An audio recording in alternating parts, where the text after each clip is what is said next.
Welcome back clean news. चलिए देखते हैं उत्तर प्रदेश की 25 फटाफट बड़ी खबरों को। इससे पहले आप यूपी के किस जिले से न्यूज को देख रहे हैं, हमें कमेंट बॉक्स में जरूर बताइए।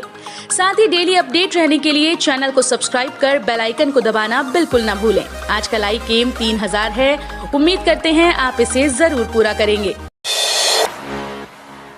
छात्रों को अब 51 रुपए में मिलेगा 5 लाख का बीमा। इलाहाबाद विश्वविद्यालय के छात्रों के लिए अच्छी खबर है। अब उन्हें 51 रुपए की न्यूनतम प्रीमियम राशि से 5 लाख रुपए तक का सामूहिक दुर्घटना बीमा मिलेगा। शैक्षिक सत्र 2021-22 में अब तक लगभग 10,000 छात्र छात्राओं का दुर्घटना बीमा किया जा चुका है। शेष छात्रों के बीमा की प्रक्रिया इलाहाबाद विश्वविद्यालय के वित्त कार्यालय की ओर से शीघ्र कराए जाने की संभावना है। DSW का प्रयास है कि विश्वविद्यालय की ओर से सत्र 2021-22 के सभी नवप्रवेशी छात्रों को भी इस बीमा योजना से आच्छादित किया जाए। यूपी के गन्ना किसानों के खाते में डाले गए 13 करोड़ से ज्यादा रुपए। यूपी में कई चीनी मिलों ने पेराई सत्र शुरू कर दिया है। पिछला भुगतान न मिलने से अभी भी कई किसान वंचित हैं। इसको लेकर वो विरोध प्रदर्शन भी कर चुके हैं, लेकिन उनका भुगतान अभी तक नहीं किया गया। हालांकि कुछ जिलों में चीनी मिलों ने गन्ना किसानों का भुगतान उनके खातों में भेज दिया है। लखीमपुर खीरी जिले की गन्ना भुगतान में अग्रणी मानी जाने वाली DCM श्रीराम चीनी मिल अजबापुर ने सरकार द्वारा निर्धारित किए गए मूल्य के हिसाब से 13 नवंबर तक आपूर्ति हुए गन्ने का लगभग 13.72 करोड़ रुपए का भुगतान किसानों के खाते में भेज दिया है। भर्ती में गड़बड़ी, जांच कमेटी ने कम अंक वालों को चुना, पंचायत सहायक सैलरी देने से इनकार। कानपुर जिले में शिवराजपुर के काकूपुर रब्बन में ब्लॉक स्तरीय कमेटी ने ग्राम पंचायत की प्रशासनिक समिति की संस्तुति को अनदेखा कर कम अंक वाले अभ्यर्थी को पंचायत सहायक बना दिया। ग्राम पंचायत ने उसे मानदेय देने से इनकार करते हुए DM कमिश्नर से शिकायत कर भर्ती निरस्त करने की मांग की है। मुगलसराय में मालगाड़ी पटरी से उतरी, प्रयागराज से वाया वाराणसी हावड़ा की तरफ जाएंगी ट्रेन। मुगलसराय के PDDU जंक्शन के पास मालगाड़ी के 8 डब्बे पटरी से उतर गए। इस वजह से ट्रेन को रूट बदलकर चलाया जा रहा है। वहीं 2 ट्रेन को निरस्त कर दिया गया। ट्रेन के रूट बदल दिए जाने से यात्रियों को काफी दिक्कतों का सामना करना पड़ रहा है। मिली जानकारी के अनुसार PDDU जंक्शन के डफरपुरवा गांव के पास बुधवार की सुबह 8:40 पर यह हादसा हुआ। मालगाड़ी के 8 डब्बे पटरी से उतर गए। इससे रेल प्रशासन में हड़कंप मच गया है। हाई सिक्योरिटी नंबर प्लेट के लिए शुरू हुई बुकिंग। वाहनों पर हाई सिक्योरिटी नंबर प्लेट अनिवार्य होने से अब प्लेट बुक कराने के लिए साइबर कैफे पर लोगों की भीड़ लगी रहती है। RTO कार्यालय के बाहर लाइसेंस के लिए रजिस्ट्रेशन कराने वालों की भीड़ रही। बता दें कि सोमवार से वाहनों पर हाई सिक्योरिटी नंबर प्लेट का लगा होना अनिवार्य हो गया है। वाहन पर हाई सिक्योरिटी नंबर न होने पर जुर्माना और वाहन सील की कार्रवाई की जाएगी।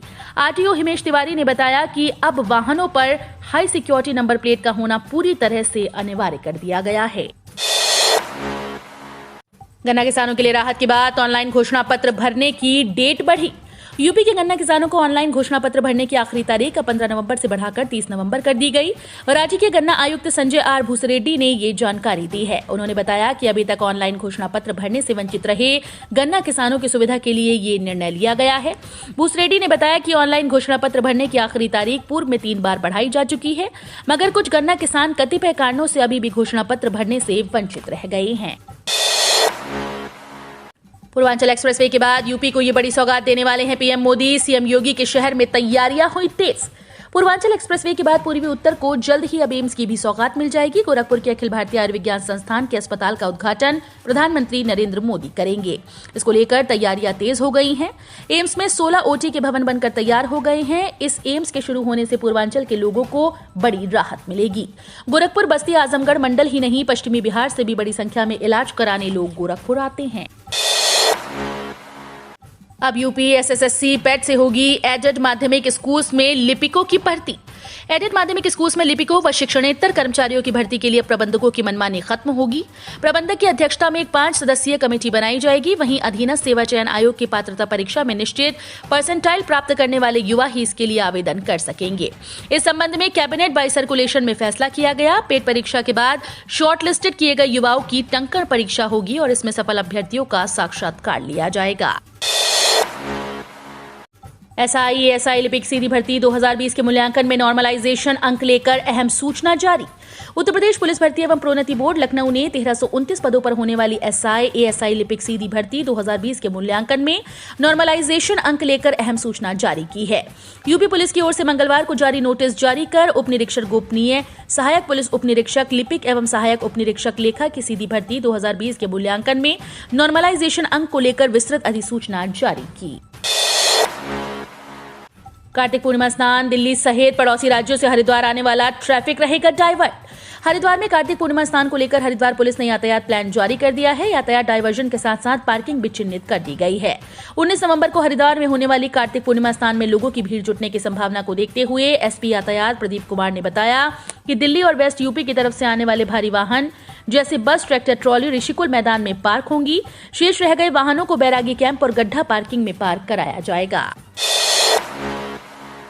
फ्री राशन, इस महीने अब नहीं मिलेगा मुफ्त में गेहूं और चावल, जानिए वजह। नवंबर में प्रधानमंत्री गरीब कल्याण अन्न योजना में फ्री अनाज मिलने की कल अंतिम तारीख थी। इस महीने अब आज के बाद राशन वितरण नहीं होगा। इसके बाद अगले महीने तक का इंतजार करना होगा। वैसे सीएम योगी ने मार्च तक फ्री राशन देने का ऐलान किया। फ्री खाद्यान्न का वितरण 15 नवंबर तक किया जाना था, जिसकी तिथि बढ़ाकर 17 नवंबर कर दी गई थी।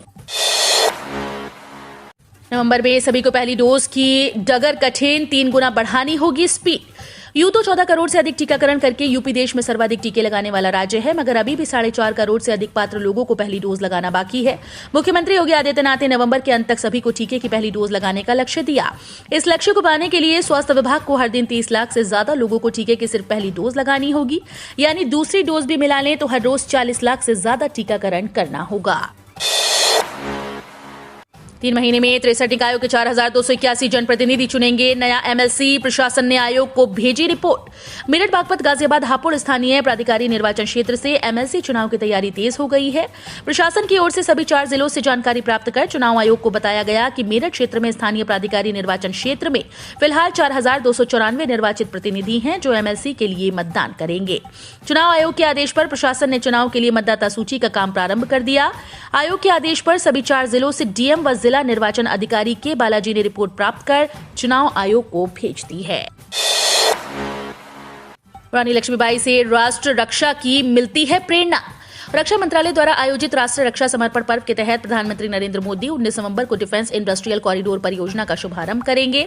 इस अवसर पर सिंह ने कहा कि राष्ट्रीय रक्षा समर्पण पर्व देश की रक्षा के प्रति हमारे संकल्प के साथ साथ शौर्य, पराक्रम और बलिदान की भारतीय परंपरा का उत्सव है। उन्होंने कहा कि झांसी की इस वीर भूमि पर आयोजित यह राष्ट्रीय रक्षा समर्पण पर्व देश की रक्षा के प्रति हमारे संकल्प और समर्पण के साथ साथ भारतवासियों के शौर्य, पराक्रम, त्याग और बलिदान की अद्भुत परंपरा का उत्सव है।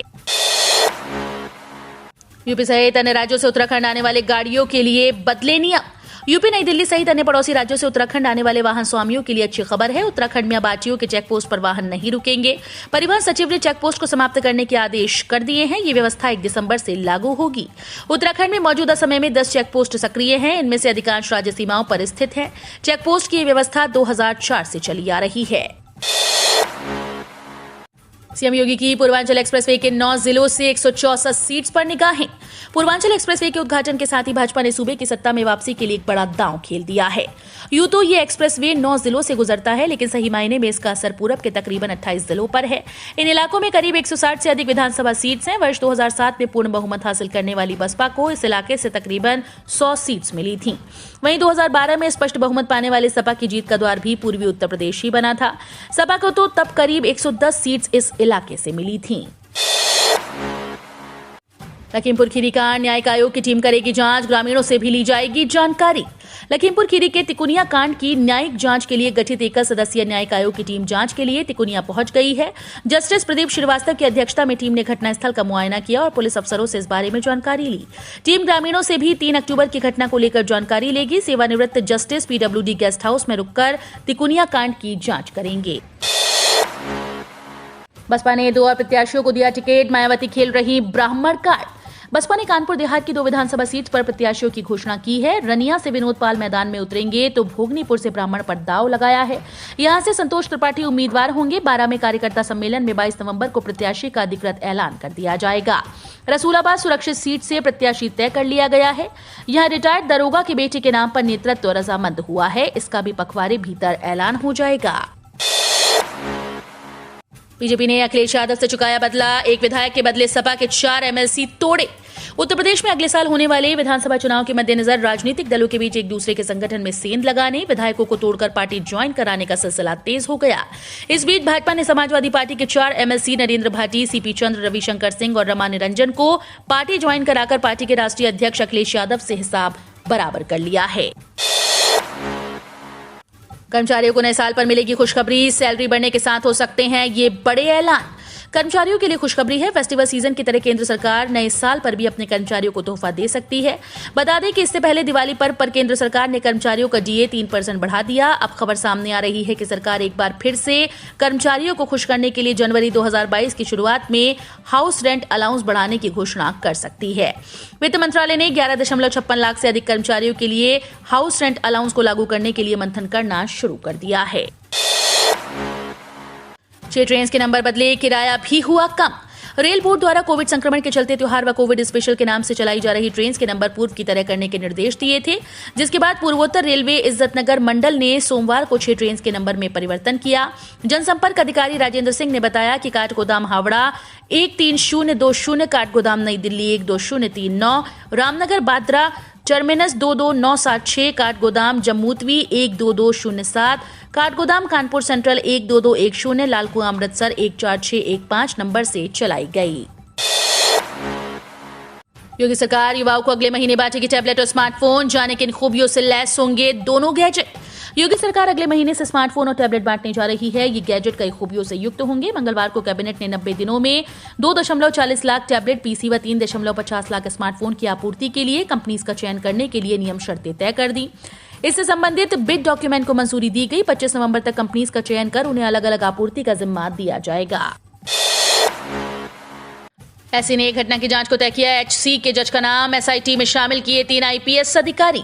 यूपी के लखीमपुर खीरी में अक्टूबर में हुई हिंसा के मामले की जांच की निगरानी के लिए हाईकोर्ट के पूर्व जज का नाम सुप्रीम कोर्ट ने तय कर दिया।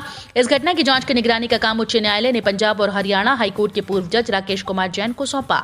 इसके अलावा यूपी सरकार की ओर से गठित एसआईटी टीम में 3 आईपीएस अधिकारियों को भी शामिल किया गया। इसके साथ ही अदालत ने कहा कि वो इस मामले की अगली सुनवाई चार्जशीट दाखिल किए जाने और जस्टिस जैन की ओर से रिपोर्ट सौंपे जाने के बाद ही करेगा। यूपी एसएससी राजस्व लेखपाल भर्ती। यूपी में 7882 राजस्व लेखपाल भर्ती की मुख्य परीक्षा इस माह होने की उम्मीद कम। उत्तर प्रदेश अधीनस्थ सेवा चयन आयोग के ग्रुप सी के विभिन्न पदों में से एक उत्तर प्रदेश राजस्व परिषद में 7882 लेखपालों की भर्ती की मुख्य परीक्षा नवंबर 2021 में होने को प्रस्तावित थी, जिसकी उम्मीद अब बहुत कम है।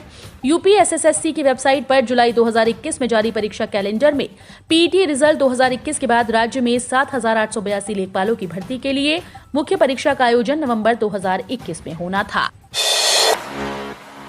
यूपी में मकान बनवाने वालों का हो सकती है परेशानी। 145 ईंट भट्टे जल्द बंद होंगे। यूपी के इटावा में अदालत के आदेश के बाद प्रदूषण फैलाने के जिम्मेदार ठहराए गए 145 ईंट भट्टों को बंद करने के निर्देश दिए जाने से हड़कंप मच गया।